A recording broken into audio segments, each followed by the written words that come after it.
आज का हमारा टॉपिक है कीमत उपभोग वक्र यानी पीसीसी, प्राइस कंज्यूमर कर्व, जिसे हम कीमत उपभोग वक्र कहते हैं। कीमत उपभोग वक्र कैसे दर्शाया जाता है?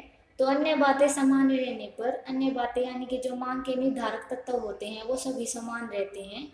जैसे कि मांग के निर्धारक तत्व होते हैं, मांग किसी वस्तु की जो मांग की जा रही है उसी वस्तु की कीमत, संबंधित वस्तु की कीमत, उपभोक्ता की आय, उपभोक्ता की रुचि, संभावना में कि भविष्य में संभावना होती है कीमत में परिवर्तन होने की, ये मांग के निर्धारक तत्व हैं। तो ये जितने भी तत्व हैं सब स्थिर रहते हैं, केवल कीमत को छोड़कर। कीमत जो है उसमें परिवर्तन होता है, बाकी जो निर्धारक तत्व मांग के होते हैं उसमें कोई परिवर्तन नहीं होता है। तो अन्य बातें समान रहने पर उपभोक्ता के संतुलन पर, जो उपभोक्ता का संतुलन है उस पर कीमत में होने वाले परिवर्तन का जो प्रभाव पड़ता है, कीमत उपभोग वक्र द्वारा प्रकट किया जा सकता है। तो अन्य बातें समान रहने पर उपभोक्ता के संतुलन पर जो कीमत में परिवर्तन का प्रभाव पड़ता है उसे कीमत उपभोग द्वारा प्रकट किया जाता है। कीमत उपभोग वक्र वह वक्र है जो वस्तु X तथा वस्तु Y के उन इष्टतम संयोगों को प्रकट करती है जो उपभोक्ता की मौद्रिक आय तथा वस्तु की Y वस्तु की स्थिर कीमत पर तथा X वस्तु की विभिन्न कीमतों पर खरीदेगा उपभोक्ता। कीमत उपभोग वक्र क्या, कौन सा वक्र है? कीमत उपभोग वक्र वह वक्र है जो वस्तु X तथा Y के उन इष्टतम संयोगों को प्रकट करती है। मतलब एक वस्तु X है और एक वस्तु Y है, उनके इन इन इष्टतम संयोगों को प्रकट करती है, यानी उन अधिकतम अच्छे जो मतलब जो सबसे ज़्यादा संतुष्टि प्राप्त करने वाले जो पॉइंट होते हैं इष्टतम संयोगी, उनको प्रकट करती है। उन्हें उपभोक्ता कैसे खरीद पाता है? जो उपभोक्ता अपनी मौद्रिक आय तथा वाई वस्तु की स्थिर कीमत पर, जो उपभोक्ता की आय है वह मौद्रिक आय वह भी स्थिर रहेगी और जो वाई वस्तु की कीमत है वह भी स्थिर रहेगी। बस एक्स वस्तु की कीमत है जो उसमें परिवर्तन आएगा। तो जो एक्स वस्तु की विभिन्न कीमतों पर उपभोक्ता खरीद सकता है। उपभोक्ता क्या कब खरीद सकता है? जब उपभोक्ता की मौद्रिक आय स्थिर रहेगी और वाई वस्तु की कीमत भी स्थिर रहेगी। बस एक्स वस्तु की कीमत में परिवर्तन आने पर जब उपभोक्ता खरीद सकता है उन संयोगों को, जब जिस पर दर्शाया जाता है कीमत उपभोग वक्र पर दर्शाया जाता है उसे कीमत उपभोग वक्र कहते हैं। ये डायग्राम दिखाया गया है। ओ वाई अक्ष पर संतरे की जो है को दिखाया गया है और ओ एक्स अक्ष पर सेब को दिखाया गया है। प्रारंभिक हमारी बजट रेखा है जो वह एम सी हमारी है जो प्रारंभिक बजट रेखा है, जहाँ पे सी यहाँ पे सी दिखाया गया है सी, और ये एम हमारा पॉइंट है। तो एम है और ये क्यू है, ये हमारी प्रारंभिक बजट रेखा है। सेकंड जो हमारी बजट रेखा है वो एम एंड Q1, ये हमारी सेकंड बजट रेखा है। जो हमारी थर्ड बजट रेखा है एम और जो Q2। एम हमारे बार एम पॉइंट हमारी जो बजट रेखा है वो एम पर इसलिए है क्योंकि जो संतरे की कीमत है उसमें कोई परिवर्तन नहीं हो रहा है और जो सेब की कीमत है उसमें परिवर्तन हो रहा है। तो जो वाई वस्तु की कीमत है जो संतरे वो स्थिर हैं और जो एक्स वस्तु पर जो एक्स वस्तु की है, एक्स वस्तु है हमारी सेब, उसकी कीमत में परिवर्तन हो रहा है और जो वाई वस्तु है संतरे उसकी कीमत में कोई परिवर्तन नहीं हो रहा है और जो उपभोक्ता की आय है वह भी स्थिर है, उसमें भी कोई परिवर्तन नहीं हो रहा है। तो प्रारंभिक जो बजट रेखा है वो एम क्यू है, उस पर उपभोक्ता कहाँ पर संतुलन में होता है? उपभोक्ता उस पॉइंट पर संतुलन में होता है जहाँ पर जो बजट रेखा है तटस्थावकर को स्पर्श करती है। तो जहाँ पर तटस्थावकर को बजट रेखा स्पर्श करती है वहाँ पर उपभोक्ता संतुलन में पाया जाता है।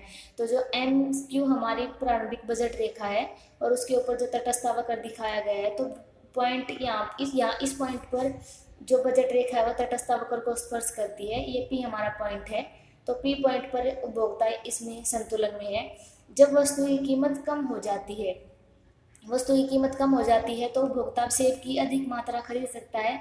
जैसे कि अब एक जो सेब है 1 रुपये में आती है और कीमत उसकी कम हो जाती है, यानी वो 50 पैसे हो जाती है, तो उपभोक्ता एक सेब को 50 पैसे में खरीद सकता है, तो 1 रुपये में वो 2 सेब खरीद सकता है। तो जो कीमत कम होने पर जो है उपभोक्ता सेब की अधिक मात्रा खरीद सकता है। तो बजट रेखा है वह जो हमारा मूल बिंदु ओ है उससे दूर की तरफ शिफ्ट हो जाएगी, उससे दूर सरक जाएगी।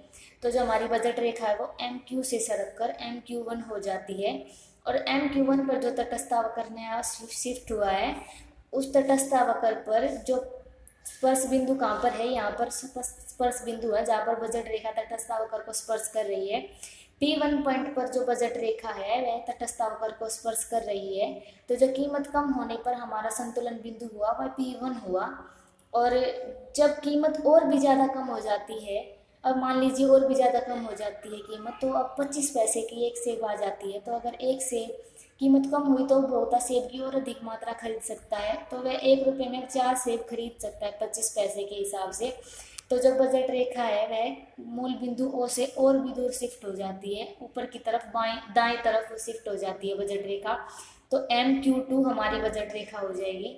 इसके ऊपर तटस्थ अवकर जो नया हुआ है वह है IC2। और स्पर्श बिंदु कहाँ पर है? स्पर्श बिंदु ये है, इसे हम P2 का नाम दे रहे हैं। ये संतुलन बिंदु है। क्यों ये संतुलन बिंदु क्यों है? क्योंकि जो तटस्थ अवकर है बजट रेखा इसको इस पॉइंट पर स्पर्श कर रही है। तो ये P2 बिंदु हमारा संतुलन बिंदु हुआ। पहले कीमत में इतना परिवर्तन हुआ है, उसके बाद कीमत में इतना और परिवर्तन हुआ, तो जो बजट रेखा है वह MQ2 हो गई।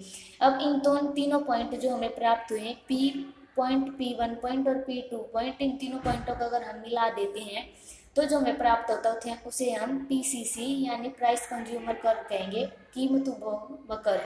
ये जो हमें पॉइंटों को मिलाने पर जो वक्र प्राप्त हुआ इसे हम कीमत उपभोग वक्र कहेंगे। चित्र में कीमत उपभोग वक्र दिखाया गया है। OY अक्ष पर संतरे और OX अक्ष पर सेब को दिखाया गया है। MQ बजट रेखा के द्वारा प्रकट होता है। जो MQ हमारी बजट रेखा है, M और Q हमारी बजट रेखा है, जो कि इसके द्वारा प्रकट हो रहा है कि उपभोक्ता की आय संतरे के रूप में OM और सेब के रूप में OQ है। जो ये हमारा पॉइंट है, P पॉइंट पर संतुलन में है उपभोक्ता।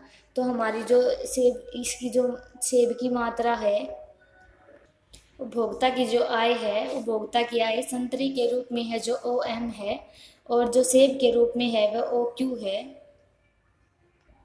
जो उपभोक्ता की आय है वह संतरे के रूप में है OM, ये जो है संतरे के रूप में उपभोक्ता की आय है। और OQ जो ये पॉइंट दिखाया गया है ये उपभोक्ता की सेब के रूप में आय है, ये Q पॉइंट है हमारा। ये भी Q पॉइंट ये ऊपर दिखाया है, तो मैंने अब की बार नीचे लिख दिया है Q पॉइंट हमारा जो प्रारंभिक बजट रेखा है हमारी, ये दिखाया गया है। उपभोक्ता बिंदु P पर संतुलन में है, जहां पर बजट रेखा MQ तटस्थ अवकर IC को स्पर्श कर रही है। जो हमारी बजट रेखा है MQ वह तटस्थ अवकर को P बिंदु पर स्पर्श कर रही है, तो उपभोक्ता P बिंदु पर संतुलन में है। जो IC वक्र को P बिंदु पर बजट रेखा स्पर्श कर रही है तटस्थ अवकर को, तो P बिंदु पर उपभोक्ता संतुलन में है। इसका अर्थ है कि उपभोक्ता सेबों की OA मात्रा खरीदेगा। माना सेबों की कीमत घट जाती, अभी इसका क्या अर्थ है? उपभोक्ता ने कितनी सेबों की मात्रा खरीदी है? OA, क्योंकि संतुलन बिंदु P पॉइंट है तो उपभोक्ता ने सेबों की OA मात्रा खरीदी है। अभी मान लीजिए कि जो कीमत है सेबों की वह घट जाती है तो इसके फलस्वरूप कीमत घटने के अनुपात में बजट रेखा दाईं ओर सरक जाएगी, जो कि MQ से जो है MQ1 हो जाएगी। अब वस्तु जो सेब है उसकी कीमत कम हुई है, तो जो बजट रेखा है मूल बिंदु से दूर की ओर दाएं तरफ शिफ्ट हो जाएगी। तो जो संतुलन बिंदु P1 है, अब उपभोक्ता है जो OA से जो है ज़्यादा OB सेब की मात्रा खरीद पा रहा है, और संतुलन बिंदु हमारा क्या है? P1 है। और बजट रेखा जो हमारी है वो MQ से है, जो MQ1 हो जाएगी। MQ1 तटस्थ अवकर IC को बिंदु P पर स्पर्श करेगी, अतः नया संतुलन बिंदु P1 होगा। उपभोक्ता OB सेबों की मात्रा खरीदेगा। तो पहले उपभोक्ता कितनी खरीद रहा था? OA सेबों की मात्रा खरीद रहा था, अब उपभोक्ता OB सेबों की मात्रा खरीदेगा। सेबों की मात्रा में और अधिक कमी होने के कारण उपभोक्ता की बजट रेखा MQ2 हो जाएगी। अगर सेबों की कीमत है और भी अगर वह कम हो जाती है तो उपभोक्ता और भी अधिक सेब खरीद पाएगा। जैसे मैंने बताया, पहले उपभोक्ता 1 रुपये की एक सेब खरीद पा रहा था, जब कीमत कम हुई तो उपभोक्ता 1 रुपये की दो सेब खरीद पा रहा है। और कीमत अगर और भी कम हो गई या 25 पैसे हो गई तो उपभोक्ता 1 रुपये में 4 सेब खरीद पा रहा है। तो बजट रेखा MQ1 से MQ2 हो जाएगी, जिस पर तटस्थावकर है जो वह बजट रेखा तटस्थावकर को P2 बिंदु पर स्पर्श करिए, तो हमारा संतुलन बिंदु P2 हो जाएगा, MQ2 हो जाएगी। नई बजट रेखा तटस्थावकर IC2 को P2 बिंदु पर स्पर्श करेगी, अतः नया संतुलन बिंदु P2 होगा। अब उपभोक्ता सेब की ओसी मात्रा को खरीदेगा।